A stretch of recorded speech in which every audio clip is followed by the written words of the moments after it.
terminons donc notre série de débats avec le débat de la première circonscription, un face-à-face entre le député sortant, Philippe Naillet. Bonsoir, monsieur Naillet. Bonsoir. Et Jean-Jacques Morel. Bonsoir, monsieur Morel. Bonsoir, messieurs.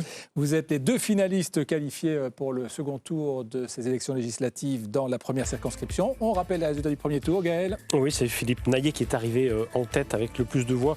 Il recueille 33,47% des suffrages exprimés, 14,61% pour Jean-Jacques Morel. Vous allez vous aussi avoir une demi-heure pour débattre ce soir. Mais d'abord, comme pour chaque débat, les présentations avec vous, Gaël Le Dantec. Philippe Naillet, d'abord, a 61 ans. Il est le député sortant de cette première circonscription. Le siège lui a été transmis par Erika Barège, dont il était le suppléant en 2020 lorsqu'elle a été élue à la mairie de Saint-Denis. Il l'avait déjà remplacée lorsqu'elle avait été secrétaire d'État, puis ministre dans le gouvernement de Manuel Valls en 2016 et 2017.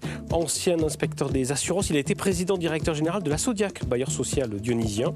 Militant socialiste, proche de Gilbert Annette, il devient conseiller municipal de Saint-Denis en 2008. 10 ans plus tard, il est élu premier secrétaire de la Fédération socialiste de la Réunion. C'est la première fois donc qu'il se présente à une élection en première ligne et il a été choisi par la NUP pour être le candidat dans cette circonscription. Quelques phrases et quelques photos également pour le portrait de Jean-Jacques Morel. Âgé de 59 ans, Jean-Jacques Morel, connu à la fois comme avocat et comme homme politique. Après des études de droit à Aix-en-Provence, il revient à Saint-Denis et se lance rapidement en politique dans le camp de la droite. Présent à de très nombreux scrutins depuis les années 90, il occupe successivement des mandats de conseiller régional d'opposition avec Jean-Paul Virapoulet, de premier adjoint à la mairie de Saint-Denis avec René-Paul Victoria. Aujourd'hui, conseiller régional d'opposition et conseiller départemental. Il est un proche de Didier Robert, porte-parole du parti Objectif Réunion.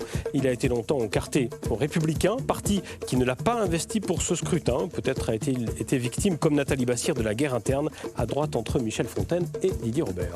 Et comme pour tous les autres candidats, nous sommes allés à la rencontre de vos électeurs, quelques-uns en tout cas. Nous leur avons demandé quelle image ils avaient de vous. On écoute d'abord ce qu'ils disent de vous, Philippe Naillet.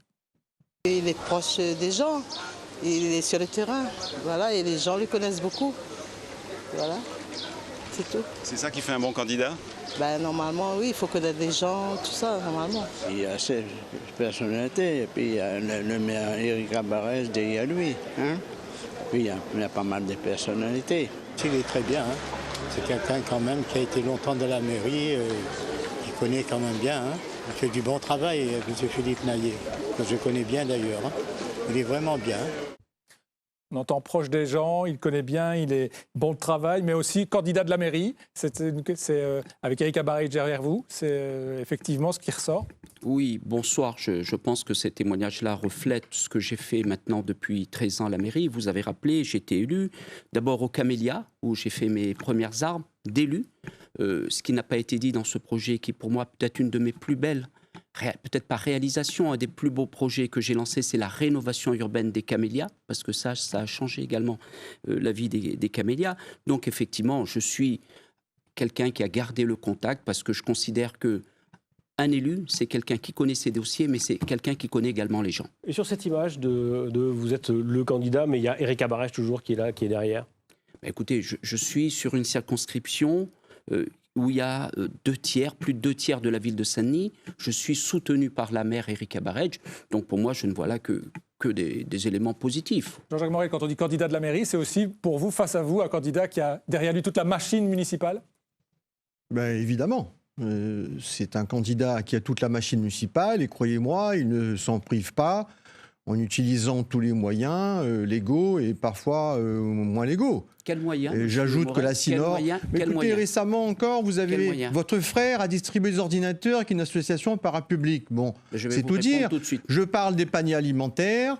Il y a la Sinor, et puis un peu moins, parce que c'est vrai que les communistes aiment un peu moins les socialistes, mais il y a la région. Donc il y a 3 machines qui soutiennent M. Naillet, et moi, vous voyez, je suis seul. Alors, sur cette accusation, non, mais je peux juste dire un mot quand même, parce que je ne peux pas laisser passer ça. D'abord, Jean-Jacques Morel fait du Jean-Jacques Morel, c'est-à-dire que c'est le champion de la mauvaise foi. Je reviens sur cette affaire d'ordinateur. Je pense qu'il faut clarifier là-dessus une bonne fois pour toutes. Je ne voudrais pas faire le débat. Pour résumer, il estime qu'il y a des ordinateurs qui ont été distribués à la population pendant une période électorale. D'abord, par qui ? Par son frère ? Non, monsieur Morel, à la tête d'une association. Vous permettez que je réponde. Mais bien sûr. D'abord, il n'y a pas de moyen mairie. dans ma campagne, il n'y a pas de moyens Sinor et encore moins de moyens région. Concernant la distribution des ordinateurs, c'est une convention qui a été votée à l'unanimité au conseil municipal pour réduire la fracture numérique. On a distribué des ordinateurs d'abord aux personnes âgées, maintenant à 50 ou 70 jeunes de mémoire choisis par le rectorat. En pleine période électorale. Mais Monsieur Morel, il faudrait tout arrêter. Il faudrait arrêter la cantine gratuite. Oui, vous avez un devoir de réserve électorale. C'est la loi qui vous le dit. Il faudrait arrêter. Vous devez, pendant les élections, arrêter de distribuer. Monsieur Morel, vous perdez pied. C'est une convention vous faites de l'achat de voix, Monsieur Naillet. Moi, j'ai 2 pieds sur terre. Regardez la différence entre nos résultats en nombre de voix entre vous et moi. Mais c'est normal, vous achetez des voix. Vous avez une machine derrière vous. C'est certainement pas 70 ordinateurs qui ont fait la différence. Non, mais vous le faites avec d'autres choses. On va essayer d'avancer dans ce débat. Voilà. Et on va donc écouter à présent ce que les électeurs disent de vous, Monsieur Morel. C'est quelqu'un qui, il y a longtemps, il est en train de débattre. Je pense que son métier d'avocat, ça suffit. Il a assez pour vivre, mais en politique, il est nul.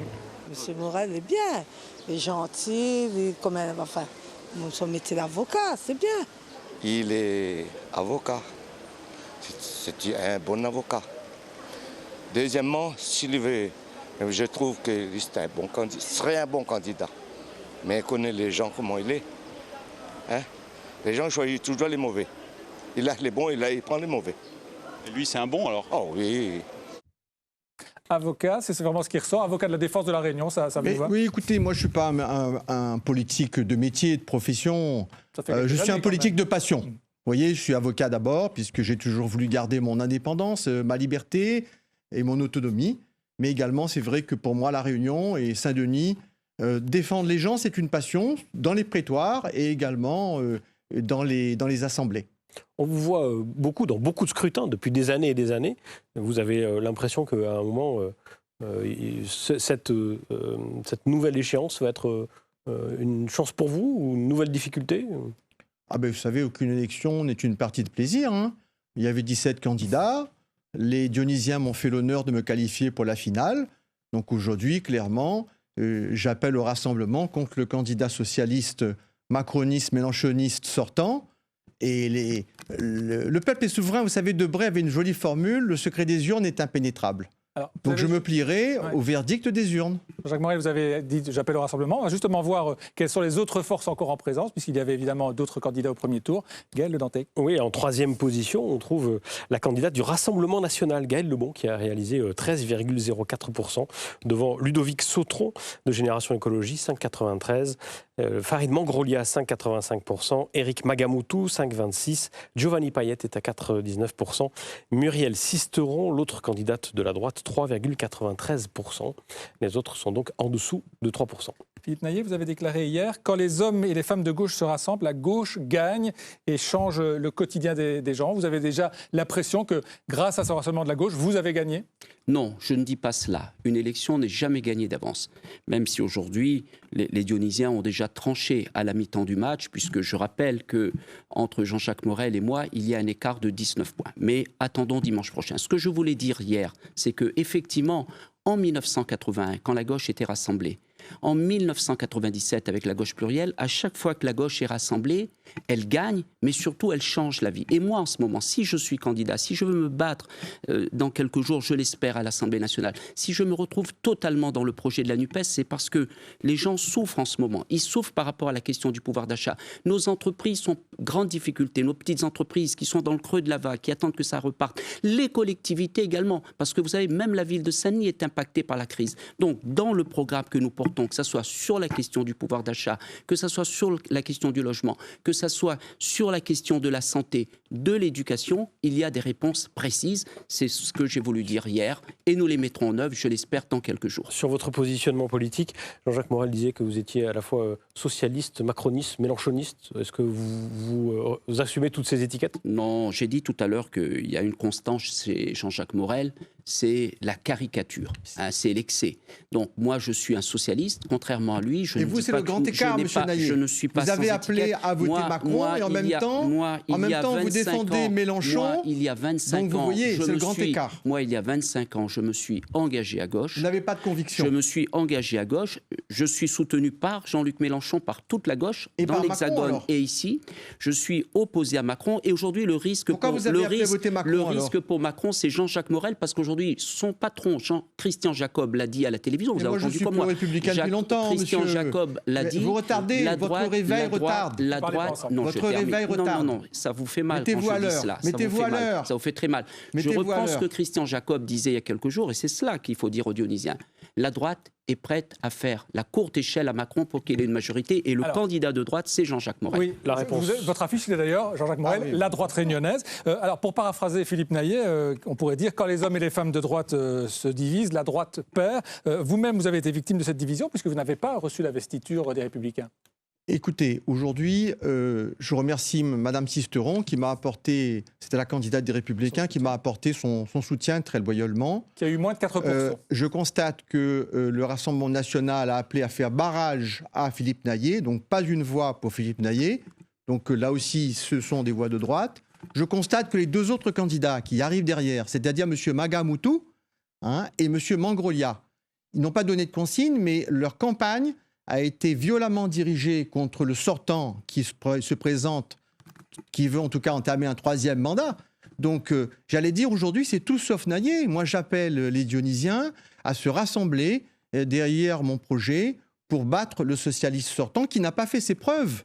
En 2 bouts de mandat, pas une seule proposition de loi à l'Assemblée nationale. Voilà le bilan de M. Naillet. Je peux dire 2 mots, si vous me permettez, là-dessus. Juste 2 mots, quand même. Jean-Jacques Morel se raccroche à la dernière petite branche qui lui reste. Moi, je voudrais dire 2 mots à ceux qui ont voté pour le Rassemblement national et qui ont voté pour Marine Le Pen. Ces gens-là, en votant Rassemblement national, en votant Marine Le Pen, ils ont voté d'abord pour exprimer une colère par rapport à la politique de Macron, qui pendant 5 années a oublié les plus modestes. Et moi, je leur dis, le seul candidat aujourd'hui qui porte des réponses sociales par rapport à vos attentes, sur le pouvoir d'achat, sur le logement que vous attendez, sur la santé, c'est Philippe Naillet, c'est le programme de la NUPES. Moi, je ne les considère pas comme des fascistes, je les considère comme des gens qui souffrent. Sur le positionnement politique, pour qu'on comprenne bien, vous avez quitté les Républicains à l'Assemblée nationale si vous étiez élu, ou est-ce que vous siégerez ? Écoutez, très clairement, moi je souhaite que Macron n'ait pas une majorité absolue à l'Assemblée nationale. Je souhaite qu'il ait besoin d'un groupe constitué des députés ultramarins pour pouvoir faire la majorité. Des députés ultramarins ou des députés de droite ? Des députés ultramarins, toutes tendances confondues. Vous savez, jamais La Réunion n'a autant gagné au moment de Rocard. Rappelez-vous, il y avait la majorité a été à 3 voix. Et messieurs Etienne Akoun et Virapollet ont obtenu plein de choses pour La Réunion, par exemple l'exonération de la MEXA pour les planteurs, parce que la majorité était très courte. Donc j'appartiendrai élu à un groupe ultramarin. Comme il n'y a pas eu d'avancée notable pour La Réunion durant les 5 dernières années, je souhaite pouvoir, sur les entreprises, sur le plan fiscal, pour faire ce groupe ultramarin... Non, mais juste, je termine, c'est important. Moi, la zone franche globale, j'y crois pas beaucoup, ça coûterait trop cher, mais qu'il y ait des avancées fiscales et sociales pour que les entreprises paient moins de charges, qu'il y ait une prime de vie chère pour le privé, il y a une prime de vie chère pour le public. Il y a eu des études qui sont parues, ça coûterait 180 millions d'euros par an de mettre une prime de vie chère de 17%, puisque c'est l'écart de prix métropole-réunion, dans le privé. Et cette prime serait supportée par l'État. Ça, c'est des avancées qu'on peut exiger outre-mer. Enfin, vous savez, vous avez oublié quelque chose dans mon portrait tout à l'heure. Monsieur Naillet a corrigé, moi je peux même être corrigé.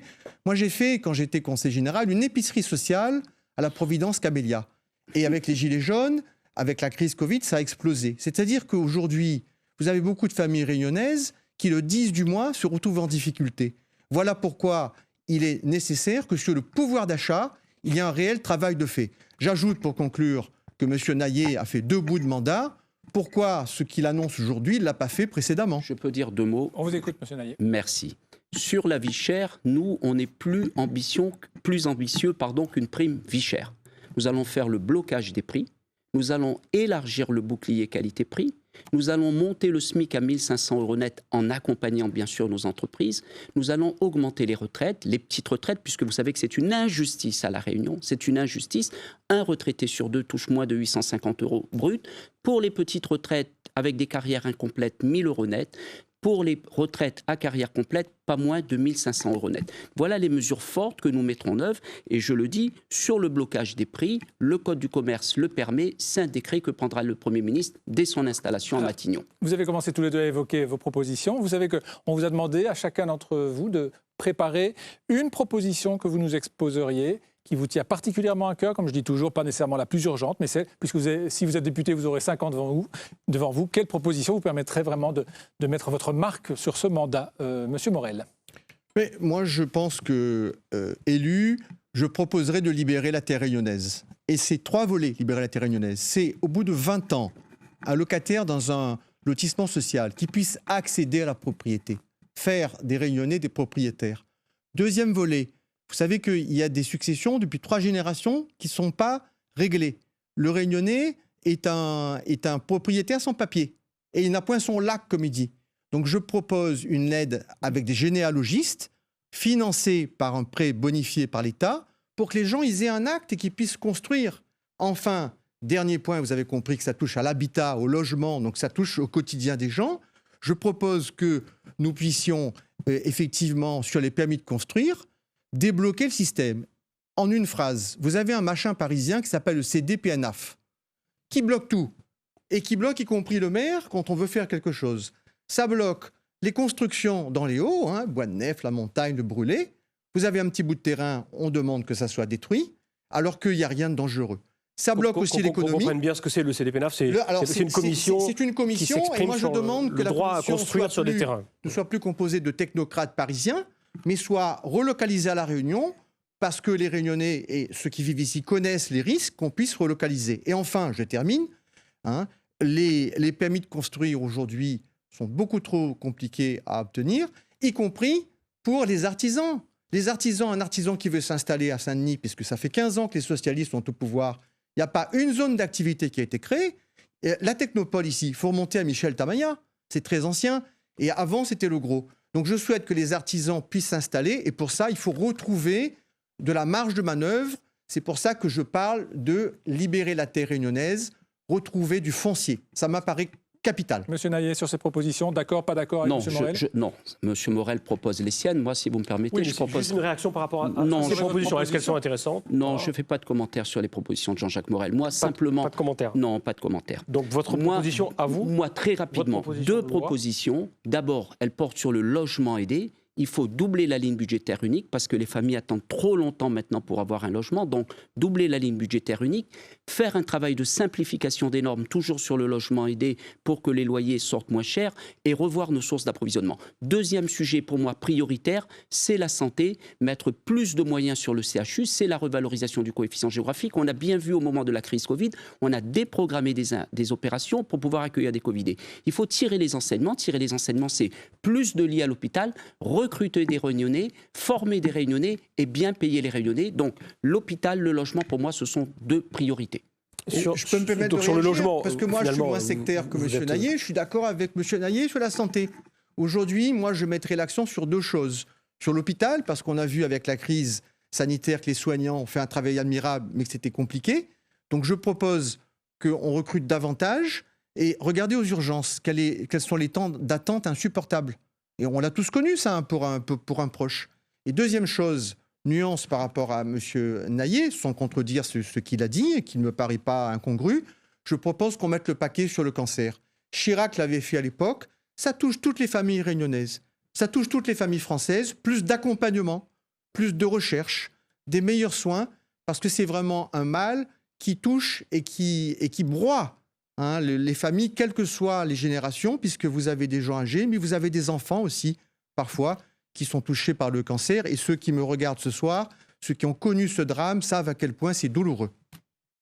Vous disiez, Philippe Naillet, bloquer les prix. Vous en avez parlé tout à l'heure sur le pouvoir d'achat.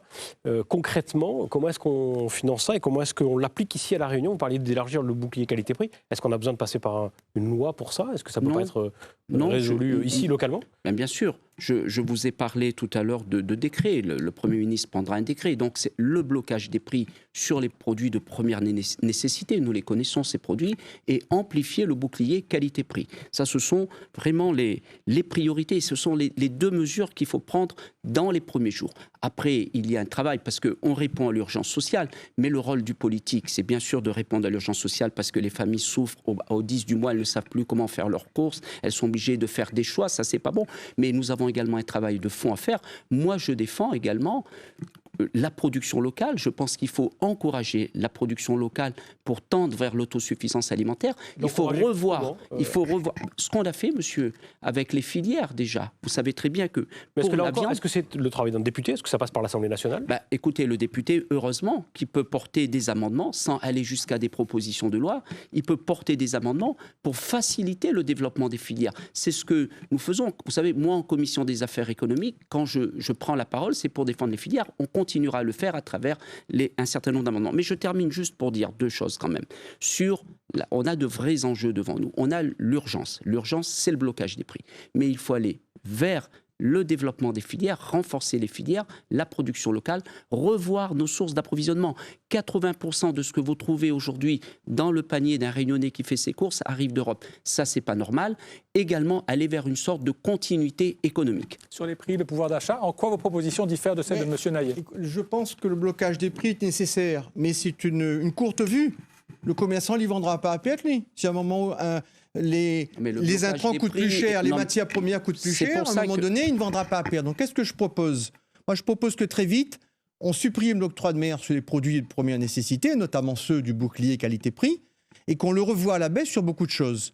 Parce que, je prends un exemple. L'octroi de mer, ça sert initialement, c'était une vieille taxe qui a 300 ans, à protéger la production locale. Pourquoi on met de l'octroi de mer sur plein de choses qui ne sont pas fabriquées à La Réunion? Exemple, les vélos électriques. Deuxième remarque, pourquoi l'octroi de mer frappe non seulement le coût du produit, mais également ce qu'on appelle l'assurance et le fret? C'est complètement ahurissant. Donc, à la région Réunion, et vous siégez via Madame Barège à la région Réunion, il y a des socialistes qui sont à la région, et vous êtes dans la majorité. Vous êtes dans la majorité. J'espère que l'octroi de mer, et d'ailleurs je note avec satisfaction que le président Macron a dit on va remettre à plat l'octroi de mer. Et donc je ne serai pas un opposant, je dirais, stupide.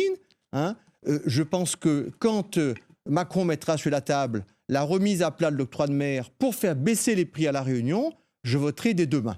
Un tout autre sujet, Philippe Naillet, pour qu'on avance un peu. Même sur le blocage des prix, pour dire que le blocage des prix est toujours limité dans le temps. C'est pour ça que la solution, c'est pas que le blocage des prix, mais c'est revoir l'octroi de mer. C'est pour cela que j'ai proposé un certain nombre de pistes, notamment renforcer la production locale, revoir nos sources d'approvisionnement. Sur un autre sujet, vous avez dit qu'il faut mettre en place 50% des recrutements locaux dans toute la fonction publique et créer une agence nationale du retour. Oui. Est-ce que c'est possible d'avoir une loi qui instaure la priorité locale à l'embauche? Non, ce n'est pas d'instaurer la priorité locale à l'embauche. Je crois qu'aujourd'hui, il y a un vrai sujet, vous le savez. Les familles se sacrifient, elles obligent à juste titre leurs enfants à partir, à faire de grandes études. Les enfants réussissent, ils sont très bons partout dans le monde, ils sont bons à Hong Kong, ils sont bons à Singapour, ils sont bons en France, ils sont bons en Belgique. Moi, ce que je souhaite, pas tous, parce qu'un homme politique, il doit être responsable. Et moi, je suis responsable, pas tous, mais il faut favoriser le retour d'un certain nombre de Réunionnais pour qu'ils puissent demain occuper un certain nombre de responsabilités importantes. Et moi, je suis convaincu d'une chose, c'est que l'avenir de la Réunion passe par nos jeunes, par ces jeunes Réunionnais. Alors oui, c'est une loi, on y travaillera. Après, vous savez, il ne faut pas bien sûr qu'elle soit discriminatoire, parce qu'il y a toujours le risque du Conseil constitutionnel, mais j'ai la volonté politique de favoriser le retour des Réunionnais et notamment renforcer les centres d'intérêt moraux et matériels. Vous y êtes favorable, Jean-Jacques Morel? Moi, je suis favorable à la préférence réunionnaise qui soit inscrite dans la loi. D'emploi public, d'accord? Sauf que j'interroge M. Naillet, quand Mme Barret, j'étais au gouvernement et lui, il était derrière, ils n'ont rien fait. Il y a eu quelques directeurs d'administration, c'est symbolique, directeur de la police par exemple, qui était un créole, mais moi je pense à tous ces policiers, ces instituteurs, ces infirmiers, les gens qui travaillent donc depuis 15 ans, 20 ans en métropole. Je proposerai effectivement une évolution de la loi une évolution de la loi pour que, vous savez, il y a des bonus quand on a de la famille, on a un centre d'intérêt moral outre-mer. Je proposerai, et moi je le ferai, parce que vous étiez avec Hollande au pouvoir, M. Naillet, et vous ne l'avez pas fait. Si, on a fait les centres d'intérêt moraux et matériels. Il y a un ou deux directeurs qui sont venus ici, et les fonctionnaires sont parvenus. Et vous, M. Morel, je comprends que mes propos vous gênent, mais laissez-moi finir. Je ne vous ai pas interrompu. Laissez-moi finir. Laissez-moi finir. Donc moi, je propose effectivement que le retour au pays, à travers un bonus beaucoup plus important, puisse se faire pour tous ces créoles qui sont exilés en métropole. Bon, certains sont contents, restent. Donc, je pense que La Réunion a besoin de davantage de fonctionnaires qui sont depuis longtemps en métropole pour pouvoir revenir à La Réunion. Une évolution du barème des CIMM, mais pas d'évolution du droit à proprement parler. Mais je pense que ça me semble absurde et anticonstitutionnel de dire on va fixer un quota à 50%, parce que ça créerait, vous savez que c'est l'accès à la fonction publique, c'est les concours, ça créerait une disparité qui me semble contraire à ce que prévoit la Constitution. Brève réaction, M. Naillet, vous souhaitiez ? Je partage une chose, c'est qu'il faut renforcer les centres d'intérêt moraux et matériels. C'est nous qui l'avons fait. Moi, pendant mes 18 mois de député, je me suis battu pour que des Réunionnais puissent rentrer. J'ai obtenu gain de cause parfois, d'autres fois non. Donc renforcer ça et favoriser le retour des Réunionnais, c'est important. Une question directe à présent. Nous avons proposé que vous puissiez vous adresser directement à votre adversaire et lui poser une question. Vous commencez, M. Naillet, pour M. Morel. Alors, M. Morel, moi j'ai une question pour vous parce que j'étais effaré par une de vos propositions. Vous voulez un SMIC réunionnais pour les jeunes. Ça veut dire que dans votre esprit, encore une fois, le réunionnais, il doit être traité différemment. C'est ce que vous avez mis dans votre programme. Vous voulez un SMIC réunionnais, alors que le SMIC existe déjà. Donc je voulais des éclaircissements. Mais je sais bien que le risque, c'est que, je termine, je sais que chez vous, c'est toujours difficile parce que quand la droite essaie de faire comme la gauche, en général, elle y fout dans le fond. Et là, j'ai peur que vous vous soyez planté. Alors, je crois que soit vous ne savez pas lire, soit il faut renforcer vos lunettes, Monsieur Naillet. Qu'est-ce que je... C'est pas de SMIC réunionnais jeunes. Je propose que dans les apprentis... Écoutez, moi de ma réponse. Si vous n'écoutez pas, vous apprendrez rien. Donc, je propose... Vous savez, il y a beaucoup de contrats, comme l'apprentissage, où on a des jeunes à 600, 700 euros. Comme la vie est beaucoup plus chère, c'est un tarif national. Je propose que l'État, sur une durée de 5 ans, puisse amener au niveau du SMIC, c'est-à-dire mettre de sa poche 350, 400, 450 euros pour amener le jeune au niveau du SMIC, puisque le jeune apprenti ici, il est pénalisé puisqu'il est sur un barème métropole, alors que la vie, on le sait, est d'environ 20% plus cher. Donc c'est tout simplement, un peu comme Macron l'a fait d'ailleurs pour favoriser l'apprentissage, eh bien que je propose que le jeune, quel que soit le type de contrat, de formation, de qualification, d'apprentissage, ça me semble juste qu'il soit au niveau du SMIC. Si vous êtes contre le fait de payer un minimum les jeunes et d'adapter outre-mer une situation qui est compliquée, parce que la vie est beaucoup plus chère, on en prend acte. Mais moi, je défends les jeunes. Rien que l'explication confuse de Jean-Jacques Morel montre que ça, c'est une mesure inapplicable. C'est une mesure pour gagner quelques voix. Nous, on propose l'allocation autonomie pour les jeunes qui est de 1 063 €. C'est ça, votre question. 1 063 €, mais à rien faire, vous. Non, absolument pas, absolument pas. Vous n'avez pas lu. Non, c'est pour les jeunes. Mais laissez-moi terminer. C'est-à-dire, votre conception, c'est payer les gens. Moi, je souhaite qu'un jeune, il puisse se qualifier, qu'il puisse travailler, qu'il puisse progresser dans la vie. Non, c'est pour votre question. Non, je termine. Ma question, monsieur Naillet. Monsieur Naillet, les journalistes en faisaient état. Vous avez été PDG de la Sodiac. Absolument. D'accord ? Vous perceviez à ce titre environ 5 500 € par mois. Bien. À un moment donné, il y a eu un déficit abyssal de 18 millions d'euros. Et que la société était quasiment en faillite, à tel point que la Caisse des dépôts, c'est-à-dire l'État, a dû faire un chèque, je dis aux téléspectateurs, de 40 millions d'euros pour éviter la déconfiture de la société. Bon, comment expliquez-vous ce désastre ? Alors, je vais vous expliquer très clairement. D'abord, vous vous trompez sur le salaire, il faut le vérifier. Je n'ai jamais perçu 5 500 €. Et moi, contrairement à d'autres personnes que vous avez soutenues jusqu'à l'accord, je n'ai jamais pris 1 € de dividende. Ça, c'est la première chose que je voudrais vous dire. C'est ce que je voudrais. Je percevais moins de 5 000 €. Un petit peu moins, 4 900 €. Oui, non, mais alors, c'est pas 5 500 €. Alors. Bon, voilà, vous vous êtes planté. C'est la première erreur. C'est la première erreur que vous commettez. L'autre erreur, quand vous dites cela, il faut savoir, je le dis à ceux qui nous regardent très rapidement. Quand je suis arrivé à la Sodiac en 2014, la Sodiac était déjà en grande difficulté. C'est pas propre à la Sodiac, c'était propre à toutes les sociétés d'aménagement. La Cémadère, la Cédré, toutes ces sociétés-là ont été recapitalisées. Et la Sodiac a connu ces difficultés que j'assume. Le trou il n'est pas parti avec moi. Mais moi, vous savez, la différence, c'est que dans cette période difficile, ça a été difficile pour moi, je le dis parce que j'ai tenu la barque pendant 6 ans. Dans cette période difficile, Jean-Jacques Morel, moi, j'ai livré 1500 logements pour les familles.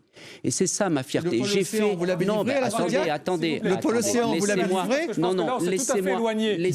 Devant le petit bazar, le Pôle Océan. Rapidement, parce qu'on n'est plus du tout dans le débat des législatives. Est-ce que vous avez livré depuis 15 ans le Pôle Océan? S'il vous plaît. On est loin de Je termine juste pour dire que dans une période éminemment difficile, j'ai livré 1500 logements pour les familles dionysiennes.